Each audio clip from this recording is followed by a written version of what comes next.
नमस्कार मैत्रिणींनो, शुभ सकाळ. कशा आहात? मस्त आहात ना?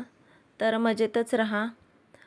हा आहे मंगळवारचा दिवस, तर म्हणजे कालचा. मी ना कालचे म्हणजे आदल्या दिवशीचे व्हिडिओ मी दुसऱ्या दिवशी अपलोड करते, कारण तुम्हाला माझं डेलीचं रुटीन तुम्हाला दाखवायचं असतं. तर हा आहे मंगळवारचा दिवस आणि सकाळी चाललेली आहे माझी नाश्त्याची तयारी.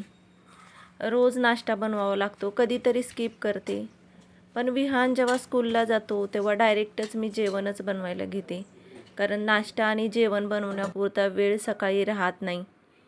तर असो बघा, आज मी बनवणार आहे उपमा. तर बघा, हे ग्लासमध्ये ना मी लिंबू पाणी बनवलेलं होतं सकाळी उठल्याबरोबर, कारण उन्हाळा चालू आहे आणि डिहायड्रेशन वगैरे होऊ नये, थोडी एनर्जी राहावी म्हणून ना मी आता सकाळी हल्ली ना कोमट पाण्याऐवजी ना लिंबू सरबत बनवून देते.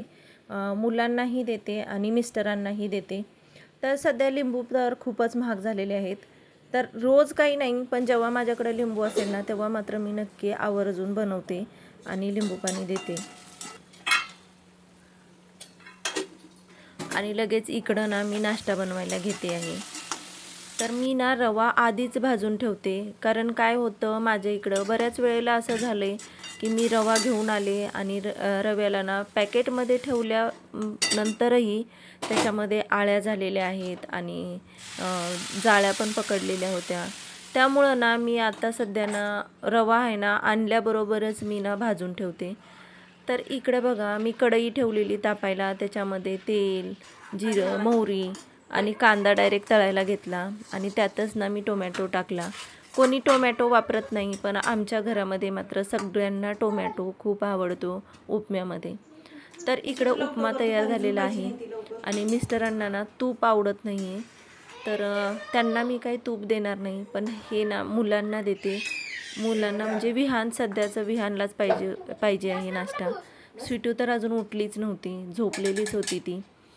तर असं बघा, विहानला तूप टाकून दिलं आणि स्वीटू मात्र अजून झोपलेलीच आहे. तर स्वीटू पण सोबतच उठली होती आणि तिला ना तिच्या पप्पा आंघोळ घालायला घेऊन गेलेले. आंघोळ झाल्यानंतर दोघांनीही नाश्ता केला. विहानला उपमा खूपच आवडला आणि नंतर स्वीटू जेव्हा पप्पा ऑफिसला जात होते ना तेव्हा तिचं हे रोजचंच असतं की स्वतःलाही म्हणजे जवळ घेऊन पप्पी घ्यायची असते आणि पप्पालाही तसंच करते ती. तर असो, त्यानंतर बघा मी ना पूर्ण दिवस म्हणजे आपलं कपडे भांडी जी आपली घरातली कामं असतात ना ती केली, पण व्हिडिओ शूट करण्यासाठी ना मोबाईलच चार्ज झालेला नव्हता. परवा रात्री जेव्हा मी व्हिडिओ एडिट केला आणि सकाळी उठून अपलोड केल्यानंतर माझी पूर्ण बॅटरी डाऊन झालेली. माझ्या लक्षातच नव्हतं की जेव्हा व्हिडिओ एडिट केला रात्री झोपताना मोबाईल चार्जिंगला लावावा म्हणून. तीच माझी चूक झाली आणि असं मग त्यानंतर बघा सकाळी उठून मी व्हिडिओ अपलोड केला आणि व्हिडिओ अपलोड केल्यानंतर माझी पूर्ण बॅटरी डाऊन झालेली मोबाईलची. मी मोबाईल चार्जिंगला लावला, तेवढ्यातच लाईट गेली आणि मोबाईल अजिबात चार्जच झाला नाही माझा. त्याच्यामुळं मला काल व्हिडिओ काही शूट करता आला नाही. मला काल ॲक्च्युली वेळ होता, मला मी जे काही ट्रिपवरून सामान घेऊन आले ते शेअर करण्यासाठी, पण म्हणजे काल ना माझा क्लास नव्हता, मी काल घरीच होती, पण मोबाईलमध्ये चार्जिंग नसल्यामुळं ना मला ते शूटच करता आलं नाही. त्याच्यानंतर बघा, हे जे आत्ताचं रुटीन आहे ते ना माझं पूर्ण रात्रीचं शेड्यूल मी तुम्हाला शेअर करणार आहे. तर रात्री बघा माझ्याकडे सोयाबीनची भाजी बनवणार होते मी. नेहमीप्रमाणे बघा, भाजीचा प्रॉब्लेम, रोज उठलं ना आपल्याला एकच टेन्शन असतं की भाजी काय करावी, भाजी काय करावी, आणि भाजीवरूनच समजतं माझ्याकडे तरी की भाकरी करायच्या की चपात्या करायच्या. तर बघा, मी सोयाबीनची भाजी बनवणार आहे आणि त्याच्यासाठी बघा मी सोयाबीन आधीच भिजत टाकलेलं आणि गव्हाचं पीठ पण इकडं साईडला मळून घेते, म्हणजे ना थोड्या वेळात ते पीठ आहे ना नरम होईल माझी भाजी होईपर्यंत. इकडे एका साईडला मी भात पण लावून घेतलेला.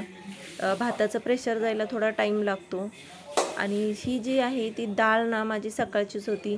मी सकाळी ना डाळ, भात आणि काल म्हणजे परवा बनवलेले जे उडदाचे पापड होते ना ते तळलेले, ते तळून तुम्हाला दाखवायचे होते, पण ते पण विसरली मी. पण पापड खरं सांगू का खूपच खमंग झालेले आणि खूप छान होते झालेले. मी जेव्हा या रूमवर राहायला आली त्यावेळेस ना माझ्या शेजारच्या काकी आहेत ना, तर त्या मला त्यांचं बघूनच मी हे पापड करायला शिकली. त्यांनीच मला 2 वर्ष तर त्यांनीच मला पीठ मळून दिलेलं. पण यावर्षी ना मी स्वतःच पीठ मळलेलं आहे आणि एकदम परफेक्ट झालेलं. काकी पण आलेल्या पापड लाटण्यासाठी माझ्यासोबत. तर बघा, इकडं ना मी कांदा टोमॅटो कापून घेतलेला आहे. माझ्याकडे ना वाटण होतं, आता मी तेच वाटण वापरणार आहे. ज्या दिवशी मी बिर्याणी बनवलेली ना रविवारी, त्यावेळेसच मी हे वाटण बनवून ठेवलेलं. वाटण बनवलं ना ते कधी पण फ्रीजरला ठेवायचं, बाहेर ठेवायचं नाही. तर बघा, आता तेच वाटण वापरून आहे ना मी आपलं सोयाबीनची भाजी बनवणार आहे. त्याचबरोबर ना मी त्यातमध्ये थोडंसं अद्रक आणि लसूण चेचून टाकणार आहे. आज ना ॲक्च्युली प्रॉब्लेम असा होता की माझ्याकडं कोथिंबीरही नव्हती. आणि काय होतं माहिती आहे का, मला मार्केटलाही जायला भेटत नाही. कारण मार्केट आहे, एवढं पण लांब नाही आहे, पण दोघांनाही घेऊन जावं लागतं मुलांना, कारण घरात ठेवून जाता येत नाही. झोपले असतील तर एखाद्या वेळेस ठीक आहे, पण जागे असतील तर मात्र सोबतच येतात. आणि स्वीटूला घेऊन जायचं म्हणजे ना ती अजिबात चालत नाही, तिला पूर्ण रस्ता उचलूनच घ्यावं लागतं. त्याच्यामुळं मी मार्केटला जात नाही. आणि ह्यांनी पण येताना काही भाजी घेऊन आली नव्हते, त्याच्यामुळं आज सोयाबीनच बनवावं लागलं मला. तर बघा, कढईमध्ये मी कांदा टाकला आहे तळायला. त्याच्यानंतर बघा ते अद्रक लसूण जे चेचलं होतं ते, आणि हे आहे ते माझं वाटण होतं. तर ते वाटणही मी टाकून घेते आणि व्यवस्थित फ्राय करून घ्यायचं. मी नेहमी ना तुम्हाला बोललीच असेल, मी कांदा लसूण मसाला माझ्याकडे मी जास्त वापरते. कुठलाही अंबारीचा किंवा एव्हरेस्टचा, दोन्ही पण छानच आहेत. तर दोन्हीपैकी मी कुठलाही माझ्याकडे नेहमी असतो. जेव्हा कडधान्याच्या भाज्या किंवा अशा काही आपण जेव्हा घाटी मसाला वगैरे वापरून भाज्या मी बनवते ना, तेव्हा त्यामध्ये थोडासा ना मी कांदा लसूण मसाला वापरते. तर इकडं कांदा अद्रक लसूण वगैरे तळून घेतलं, त्यामध्ये माझं वाटण टाकलं जे घरी बनवते ते.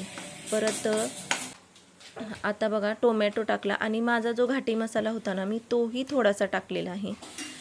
आता ह्याच्यामध्ये ना मी हळद मीठ आणि हा जो दिसतंय ना तो आपला जो किचन किंग मसाला आहे ना तो टाकलेला आहे.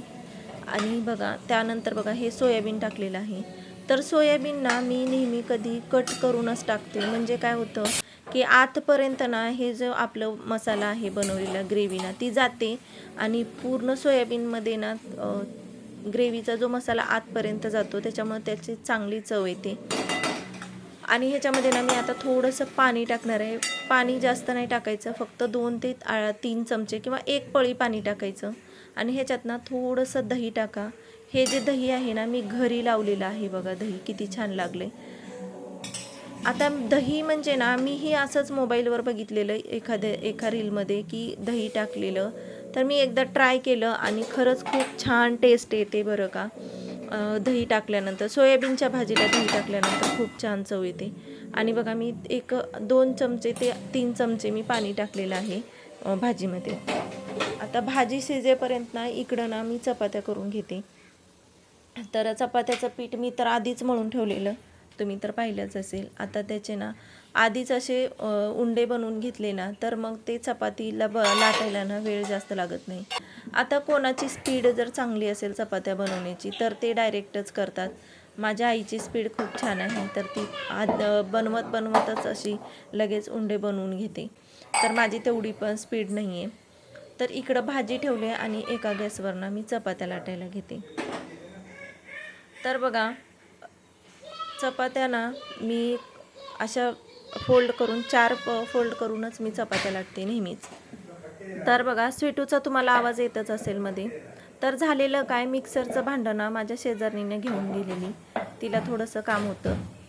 पण आणि जसं काय स्वीटूला कळालं की तिने मिक्सरचं भांडं घेऊन गेली, ती तिच्यासोबतच गेली आणि तिचं काम होईपर्यंत आणि तिने धुवेपर्यंत ते मिक्सरचं भांडं ती घेऊनच घरी आली. मुलींना बघितलं तर तशा खूपच शार्प असतात मुलांपेक्षा, मला तरी असं वाटतं. आपली वस्तू कुठली आहे दुसऱ्यांची कुठली आहे ती खूप लवकर लक्षात घेते. आणि ती खरंच खूपच शार्प आहे. प्रत्येक गोष्ट खूप लवकर कॅच करते. विहानही तसा शार्पच आहे. विहान ना खूप समजदार आहे बघा. कारण जेव्हा मी क्लासला जाते, मी घरी नसते, तेव्हा कधी मी येण्याच्या आधी ती दोघंही उठलेली असतात आणि तेवढा 1 तासभर म्हणजे मला एखादा तास लेट होतोच. त्यांनी उठल्यानंतर मला 1 तास तरी लागतोच येण्यासाठी. तर तेवढ्या वेळात ना तोच तिला सांभाळतो. तिला म्हणजे एरवी कसं का असेना, किती का तिच्याशी मस्ती वगैरे करेल. पण जेव्हा मी नसते ना, तेव्हा तो एवढं काळजीने तिला सांभाळतो ना, तर काही विचारूच नका. तर असं बघा, इकडं चपात्या लाटून घेते मी. कारण चपाती एवढी काही मला परफेक्ट जमत नाही. कारण त्याचं कारण एक आहे की आमच्याकडे जास्त ना ज्वारीची भाकरी खाल्ली जाते. ज्वारी आणि गव्हाची चपाती. पण चपाती ना कमीच केली जाते, कारण ज्वारी आमच्या इकडे जास्त पिकते. ज्वारी आणि तूर ह्याचं पीक जास्त घेतलं जातं. पण आता सध्या काय झालं आहे ना, की तूर जास्त आणि ज्वारी घेतच नाही आहेत. लागेल तेवढंच घेतात. आणि सोयाबीनचं प्रमाण जास्त वाढलेलं आहे. कारण सोयाबीनचं माहितीच असेल तुम्हाला, की नगद रोख पैसा मिळतो त्याचा आणि मागणी पण जास्त आहे. तुरीचं काय होतं, आता माझ्या घरची शेती होती त्याच्यामुळं मला थोडंसं माहिती आहे, म्हणून मी तुम्हाला सांगते. तर तूर पिकवण्यासाठी ना जास्त पाणी लागत नाही. कमी पाण्यात पण तूर येते. पण कसं वेळेला पाणी भेटलं पाहिजे असं असतं तुरीचं. आणि ज्वारीचं पण पहिलं ना ज्वारी ना खरीप हंगामालाच पिकवली जायची, म्हणजे जेव्हा जून जुलै असतो ना तेव्हा. पण आता काय होतं आहे, सोयाबीनमुळं ना ज्वारी आहे ना ती उन्हाळी म्हणजे रब्बी हंगामामध्ये पिकवली जाते. म्हणजे आता बघा, जी जोंधळे हा जो प्रकार आहे ज्वारीचा ना, तो आता सध्या पिकवला जातो उन्हाळ्यामध्ये म्हणजे रब्बी हंगामामध्ये. आणि तूर आहे ना ती ना, जी असं खडकाळ जमीन आहे ना तिथे तूर पिकवतात. म्हणजे कसं, तुरीला जास्त पाणी लागत नाही. कारण जास्त पाणी जरी झालं ना तर ती तूर आहे ना व्यवस्थित येत नाही, म्हणजे ती झाडं ना पाण्यानेच जळून जातात. आणि ज्वारी आहे ना ती रब्बी हंगामामध्ये घेतली जाते.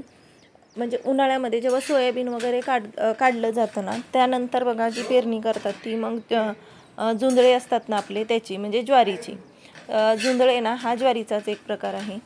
ज्यावेळेस आमची शेती करायची, म्हणजे आजपासून कमीत कमी 15 ते 20 वर्षापूर्वी ना मालदांडी हा एक ज्वारीचा प्रकार होता. तर ती ना आमच्या शेतामध्ये तूर आणि ज्वारी असं टाकलं जायचं. त्याच्यामध्ये सूर्यफूलही टाकलं जायचं. तर खूप छान वाटायचं. शेतीतले दिवस खरंच खूप छान असतात. आणि मला तर खरंच खूप आवडते शेती. पण आता माझ्याकडे नाही आहे, त्याला काय करू शकतो आपण, नाही ना. तर असो बघा, प्रत्येकालाच असं वाटतं की आपल्याला शेतीही राहावं, घरही राहावं. आणि शेती असणाऱ्याला वाटतं की आपल्याला शेतात जायला नको. पण सगळ्यांनी असा विचार केला तर ह्या ज्या चपात्या बनवते मी, त्या खायला कुठून भेटणार आहेत, नाही का. तर बघा, गावच्या तर आठवणी एक काढली ना तर भरपूरच आठवणी जाग्या होतात.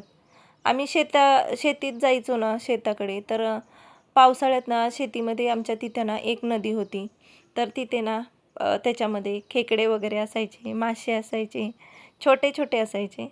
तर खूप छान वाटायचं ते पकडायला. आणि आमच्या शेताकडे मी जर कधी गेली ना गावी, तर मी तुम्हाला दाखवेन. कारण मी ही बरेच वर्ष झालं, म्हणजे कमीत कमी 10 वर्ष तरी झाली असतील, की मी त्यापेक्षाही जास्त झाली असतील. मी ना म्हणजे आमचं जे शेत आहे वडिलांचं, तिकडे गेली नाही. आणि सध्या ना पेरलं पण जात नाही शेत, कारण तुम्हाला माहितीच असेल लातूर भागामध्ये किती पावसाचा प्रॉब्लेम आहे. आणि शेतीत जायचं, परत ते शेती पेरायचं. आणि आजकाल ना शेतात कामं करण्यासाठी तिकडे बघितलं तर माणसंही भेटत नाहीत, कारण त्यांचं एवढा रेट आहे ना, पर डेचे जे रोजगार असतो ना तो खूपच जास्त वाढलेला आहे. कारण बघा, जे बागायती शेतकरी आहेत, बागायती म्हणजे बघा ज्यांच्या शेतामध्ये पाणी आहे, जे रब्बीचं आणि खरीपाचं दोन्हीही पिकं घेतात, त्यांना जर परवडते शेती. पण जे फक्त एकाच पीक घेतात, खरीपाची जी पेरणी करतात, त्यांना ना खरंच नाही परवडत बरं शेती. कारण ते किती असतं, एक घरी खाण्यापुरतंच त्यातमध्ये धान्य निघतं. तर असं बघा, बोलत बोलत माझं ना इकडे हे पण झालेलं आहे, स्वयंपाक पण झालेला आहे. आणि आता मी ना घेतले जेवायला. सगळं काही जेवायचं घेऊन बसते आणि मुलांनाही भूक लागली होती. मिस्टरही आलेले, त्यांनी त्यांचं चेंज वगैरे केलेलं आहे. तर विहानला रोज भाजी काय झाले हे बघायचं असतं. तर असो बघा, आजचा व्हिडिओ बघा मी आता इथंच थांबवते आणि भेटूयात आता पुढच्या व्लॉग्समध्ये, म्हणजे उद्याच्या. तर शेवटी मी तुम्हाला दाखवते काल जे मी हॉर्लिक्स बनवले ना, ते बघा दुधात टाकल्यानंतर कसं होतं आणि मुलांना खरंच खूप आवडतं माझ्या. मी नेहमी बनवते, हे काय नवीन नव्हतं माझ्यासाठी, मी नेहमीच बनवते. 2 महिने तरी जातं एवढं बनवलेलं हॉर्लिक्स. आणि आणि बघा, बाहेरचं विकत आणण्यापेक्षा खरंच त्याच्यामध्ये जे टाकलेत ते इन्ग्रेडियंट आहेत की नाहीत ते काय आपल्याला माहिती असतं, नाही का. तर म्हणून ना घरी बनवत चला, कारण आपण आपल्या हाताने जे टाकतो ना साहित्य, ते खरोखर टाकलेलं असतं. कारण बघा, ते एवढे मी ड्रायफ्रूट्स वगैरे वापरलेत, ते एवढे असतात का. आणि परत त्यात काय होतात, त्यांनी जे प्रिझर्वेटिव्ह असतात ना ते वापरले जातात. त्याच्यामुळं काय होतं, जे हेल्दी आहे ना त्याला पण थोडंसं अनहेल्दी होतं. ते अनहेल्दी होतं की नाही माहिती नाही, पण मला तरी असं वाटतं की घरी बनवलेलं चांगलं आहे, होता होईल तेवढं. असं नाही आहे की मी माझ्या मुलांना बाहेरचं काही देतच नाही, कारण बघा आपण आत्ता जे सर्वाईव्ह करतो आहे आत्ताचं जे हे जग चाललेलं आहे त्याच्याबरोबरही चालायला पाहिजे, कारण मुलांना त्या गोष्टीची पण सवय पाहिजे. असं नाही आहे की मी त्यांना बाहेरचं काही देतच नाही आहे किंवा काही त्यांना बाहेर काही खायलाच घेऊन जात नाही, घेते, सगळं करते, पण खूप लिमिटेड. कधीतरी 2 महिन्यातून महिन्यातून एखाद्या वेळेस असं असतं. म्हणजे बघा, तुम्ही कुरकुरे, वेफर्स हे जरी पॅकेट बोललात तर कधी तर महिन्यातून 2 महिन्यातून एखाद्या वेळेस मी त्यांना देते, असं नाही आहे की नाहीच असं. तर बघा, त्याच्यानंतर जेवण वगैरे झालं आणि मी रात्रीची भांडे वगैरे सगळं काही आवरून घेतलेलं आहे. शूट काही जास्त करता आलं नाही. तर बघा, आजचा व्हिडिओ मी इथंच थांबवते. व्हिडिओ आवडला तर लाईक, शेअर आणि सबस्क्राईब नक्की करा. त्याच्यामुळं ना मला माझे पुढचे व्हिडिओ बनवण्यासाठी थोडंसं मोटिवेशन नक्कीच भेटेल.